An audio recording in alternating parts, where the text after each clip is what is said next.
Զգում եմ, որ դու անհանգստանում ես։ Փակիր աչքերդ և եք միասին աղոթենք, սա շատ հզոր աղոթք է։ Տեր, խնդրում եմ, վերցրու իմ սրտից այն ամենը, ինչը խանգարում է ինձ առաջ շարժվել։ Հեռացրու իմ վախերը, կասկածները, անհանգստությունները, որոնք թույլ չեն տալիս ինձ առաջ գնալ։ Տուր ինձ ուժ, որպեսզի չհանձնվեմ, նույնիսկ երբ դժվար է։ Լցրու իմ հոգին խաղաղությամբ և քո հանդեպ վստահությամբ։ Օգնիր ինձ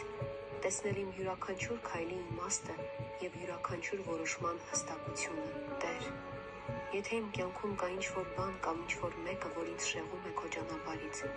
խնդրում եմ, հեռացրու դա։ Փակիր այն դռները, որոնք ինձ պետք չեն, և բացիր այն դուռը, որ տանում է դեպի ավելի լավը։ Ուղղորդիր ինձ և ամրապնդիր իմ հավատքը։ Պաշտպանիր իմ ճանապարհը և տուր ինձ քաջություն լիովին վստահելու քեզ։ Ես շնորհակալ եմ այն ամենի համար, ինչ արդեն արել ես ինձ համար, և որ միշտ իմ կողքին ես։ Պարգևիր ինձ խաղաղություն։ Ամեն։